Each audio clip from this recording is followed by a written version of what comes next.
Tu veux réussir ta recomposition corporelle, globalement perdre du gras et prendre de la masse musculaire pour être athlétique d'ici cet été et surtout le maintenir, tu es au bon endroit. Je vais t'expliquer les erreurs à ne pas faire dans un premier temps. Je vais t'expliquer comment faire et je vais surtout t'expliquer pourquoi aujourd'hui la plupart des gens n'arrivent pas à perdre du gras alors que finalement tout le monde te dit que c'est simple. Pourquoi, depuis 1997 à 2004, le surpoids est passé littéralement de 8,5% en 1997 à quasiment 50%. On a 47% en 2024 en France, plus de 50% de surpoids en Amérique. Qu'est-ce qui s'est passé? Globalement, on va dire, c'est la génétique, les gens en surpoids, c'est une maladie, etc. Oui, il y a des cas, mais ce n'est pas la majorité. On ne passe pas de 8% à 50% en 26 ans juste parce que la génétique a évolué, parce que ça n'a clairement pas été le cas. Qu'est-ce qui s'est passé par contre? On a des travails de moins en moins physiques par rapport à nos parents, nos grands-parents, nos arrière-grands-parents, nos arrière-arrière-grands-parents. On a des choix alimentaires de dingue. Va dans un supermarché en 1997 et aujourd'hui, tu n'as pas la même chose. Et on va pas se mentir, en 2024, 99% de ton supermarché en termes d'alimentation ne te sert à rien à part t'apporter énormément de calories avec des aliments qui sont faits pour que tu deviennes entre guillemets accro, mais ce n'est pas le sujet, on en reparlera. Donc tu l'as compris, le style de vie entre 1997 et 2024, il a énormément évolué et il ne t'aide pas à perdre du gras. Alors quelles sont les erreurs que tu dois éviter? Pour passer de gras à relativement sec, à un sec un peu plus lourd et à sec encore plus lourd, il m'a fallu en gros 8 ans. Hop. Mais ce qui est important, c'est que là, j'ai fait énormément d'erreurs. Je te mets cette photo-là parce que c'est globalement les dernières photos que j'ai quand j'étais en surpoids. Et juste à côté, ici, je dois faire à peu près 50 kilos. Je suis sec, mais j'étais clairement pas en bonne santé. Pourquoi? Parce que j'ai fait les erreurs que tu vois juste à côté. J'ai voulu manger moins, j'ai voulu uniquement me concentrer sur la balance et j'en ai fait énormément. Pourquoi c'est des erreurs? Manger moins, tu vas simplement ralentir ton métabolisme. Tu l'entends partout, il n'est pas cassé, mais tu vas forcément le ralentir. Pourquoi? Ton corps est une machine à survivre. Tu donnes moins d'aliments, et ben il se débrouille pour suivre avec. Comment il fait? Il va diminuer ta masse musculaire, il va moins récupérer, tu auras moins d'énergie, moins envie de bouger, moins envie de t'entraîner, moins de progression, etc. Donc manger moins, surtout au début de ton aventure, quand tu es encore débutant, que tu commences la musculation, que tu commences ta perte de gras, c'est une perte de temps parce que tu pourrais manger plus, bien plus, tout en continuant à perdre du gras, mais je vais t'en reparler juste après. La balance, c'est bien, ça te permet de voir que ton poids évolue, mais justement, ça te permet de voir que ton poids évolue. Ce que tu veux, c'est perdre du gras, pas perdre du poids. C'est pas la même chose. Perdre du gras, ça demande de maintenir de la masse musculaire ou d'en créer et de manger assez et d'avoir d'autres facteurs à contrebalancer justement pour cette balance. On en reparlera aussi juste après.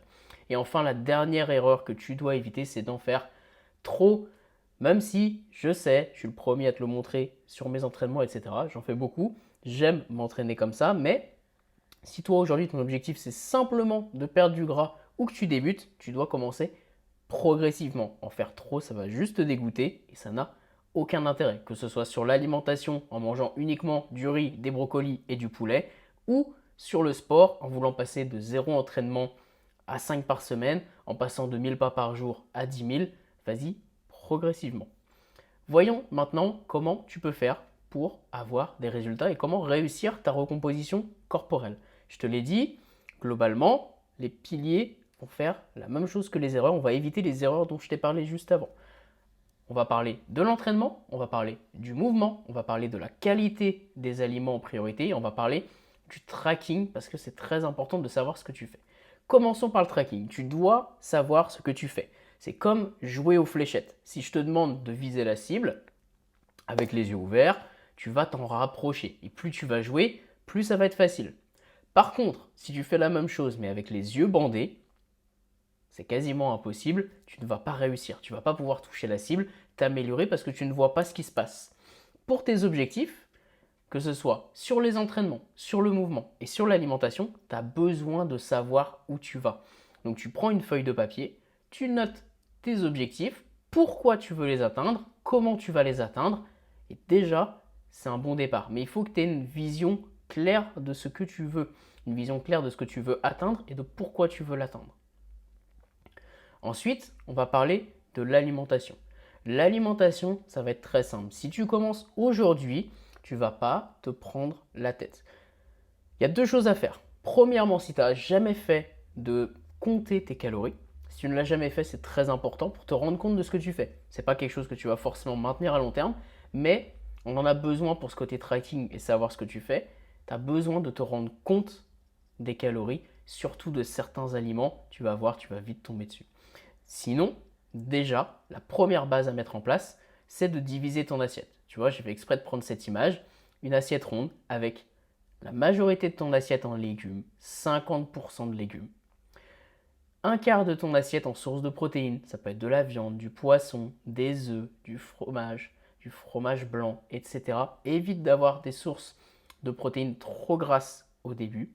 Et une source d'énergie, en général on met des féculents, du pain, des pâtes, du sucre, des fruits, etc. Tout ça, ça va rentrer là-dedans. Dans un premier temps, 50% de légumes, 25% de protéines, 25% de glucides. Déjà, si tu respectes ça, que tu as une assiette divisée en 3, que tu traques un petit peu tes calories pour commencer à te rendre compte de ce que tu manges, couplé à tes objectifs, tu vas commencer à avancer. Maintenant, on va parler de la deuxième facette de ta perte de gras et de ta recomposition corporelle, c'est le mouvement et l'entraînement. Pour faire une recomposition corporelle, ce que tu veux, c'est perdre du gras, prendre du muscle.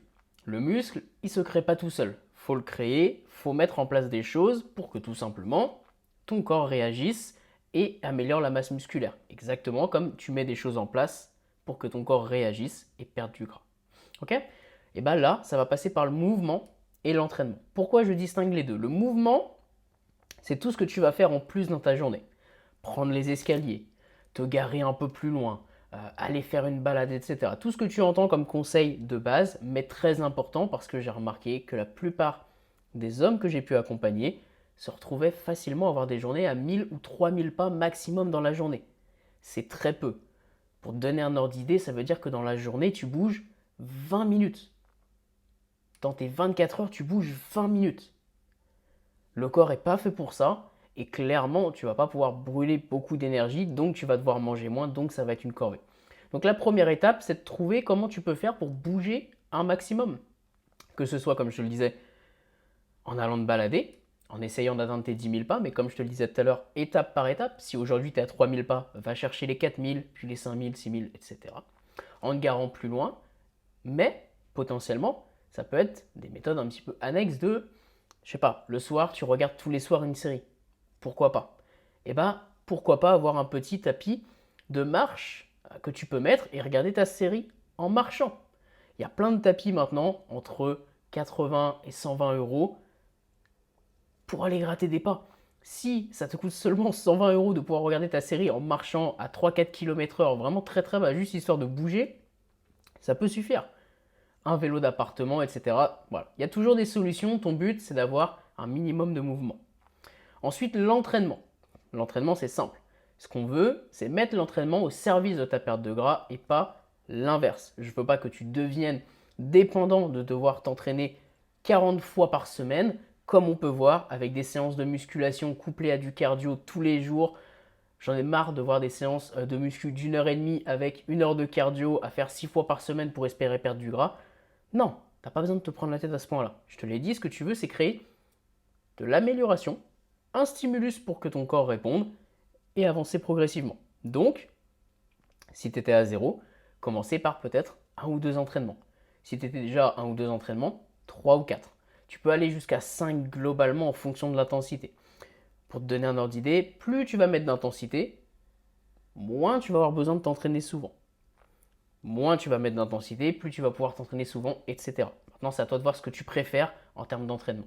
Ce que j'entends par entraînement, par contre, ça va être d'aller chercher quelque chose où il y a une notion de renforcement musculaire. De la musculation, par exemple, de l'haltérophilie, tous les sports de musculation en salle, tu le vois, mais pas forcément que ça. Ce que je veux, c'est qu'il y ait une résistance. De la course à pied, mais de la résistance sur tes jambes, par exemple. Le seul inconvénient, c'est que c'est que sur les jambes. La natation met de la résistance sur tes jambes, tes bras, etc. Ça peut être très bien. Le but, c'est que tu aies quelque chose sur lequel tu peux progresser. Un format d'entraînement où tu mets de l'intensité 3 fois par semaine pour t'améliorer. Du mouvement pour bouger tous les jours. Une alimentation 50% légumes, 25% protéines, une petite part d'énergie sur tes repas principaux, un tracking de tes objectifs et déjà, tu vas réussir ta recomposition corporelle. Maintenant, pour qui c'est l'idéal? L'idéal, la recomposition corporelle, c'est quand tu débutes. C'est là que tu peux avoir le plus de résultats. La seule chose à laquelle tu dois faire attention, c'est que tu ne dois pas te mettre trop en restriction sur l'alimentation. Tu dois manger bien plus que ce que tu penses pour pouvoir avoir des résultats et profiter de ce départ. Profiter pour créer un maximum de masse musculaire, quitte à ce que ton poids ne bouge pas sur la balance. C'est pas grave. Ok? Si c'est quelque chose qui te parle, fonce, let's go. Si tu as un peu peur de te lancer, que tu ne sais pas spécialement qu'est-ce que tu peux faire, pas faire, tu as peur de trop manger, pas assez manger, de ne pas perdre de gras, de perdre ton temps, je te laisserai le lien de mon agenda juste en dessous. On fera un petit bilan si tu veux de 15-20 minutes. C'est totalement gratuit. Je ne te vendrai pas mes coachings. Ce n'est pas le but de cet appel. Le but de cet appel, c'est de faire le point sur tes objectifs, de te donner un maximum de clarté.